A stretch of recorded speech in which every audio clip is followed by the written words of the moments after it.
Welcome guys! Just me! Hi guys! Just me! Samahan niyo ako guys. Tayo ay mag-unboxing nitong regalo ng aking anak. Ayan. Tignan natin guys kung anong laman. Ito.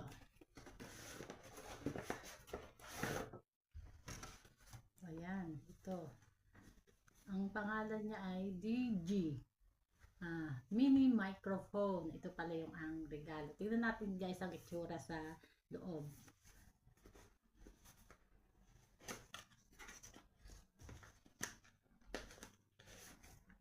Ayan, ganito siya. Naka-plastic pa siya.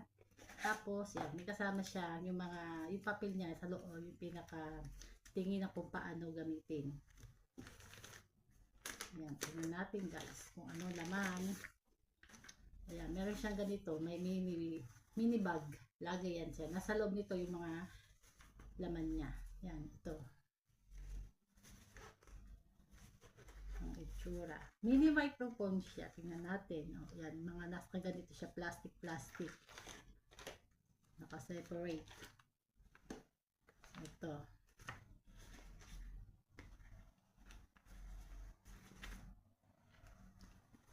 At, ano pa naman sa loob yan? Ito lang. Wala na. Siyempre, yung loob niya, ano pang meron sa loob. Yung nalagay ko rin yung mga bagong nabibili. Ito yan, ang tsura ng bag. Ang kanya pong pan ay DG Mini Microphone. Yan, isa-isahin natin. Ito, siguro yung pinaka-charger niya. Ito yung mini charger. At, yan, ito yung pinaka-microphone. Maliit lang siya guys. Mini microphone. Ito yan, ito. Ayan, yan, sinacharge siya dito, ganito. Tapos, ito ay, ito yung isa pa na parang dito magre-receive pagka magkasabta kayo dito sa microphone, dito darating, ito, sinasaksak do sa cellphone.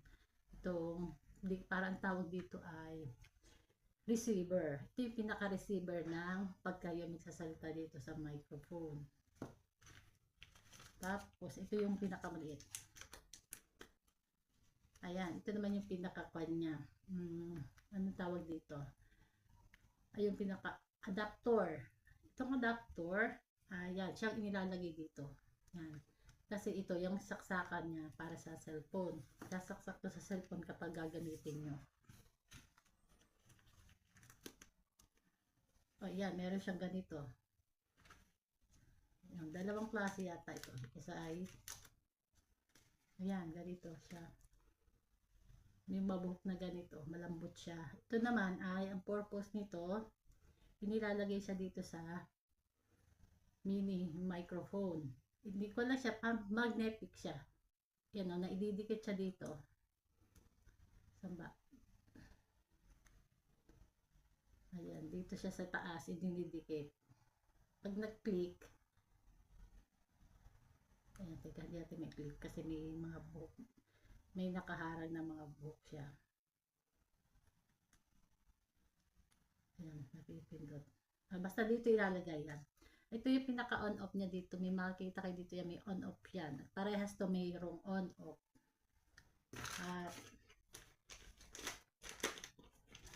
ito ay yung yan, saksakan niya. Ito, kung gusto nyo gamitin sa mga, dito, i-connect to sa cellphone, at saka ito dito. Ayan, dito siya. Para kung gusto nyo gamitin kung sa ang ibang klase ng mga mic, pwede rin sa mga camera, pwede ito nagagamit. At ito ay yung pinaka-charger niya. Yung wire niya. Dito sinasaksak yan ng parehas. Yung saksakan yan dito. Kung i-charge nyo. Ayan. At saka itong isa. Yan, para sabay silang may charge. Dito yon. Yan, dito. Sa dulo nito, nag-charge siya. Yan. Sa likod. Tapos ito, dito naman, ipapatong siya dito. Dahil magnetic yan. Charger na siya. Naka-charge siya parehas. Yan. Ito ang kanyang charger. Ito naman kasi, kahit anong, basta yung siya dito, kahit sa cellphone nyo, sa computer, pwede siyang may charge. O, ayan, dalawa siya. Tulad dito. Ito yung nilagay dito sa microphone, sa mini microphone. Magnetic po to. Saka ito yan. Kaya-connect lang nyo dito. O, ayan guys. Ito lang ang laman ng ating mini microphone na regalo ng aking anak yan sa advance birthday. Ayan mga guys, mga hindi pa pala kayo nakakapag-subscribe sa akin channel, just me, paki-like and share na rin po, comment sa below and click the bell para lagi po kayong notification sa ating mga iba pang mga video yan. Guys, bye!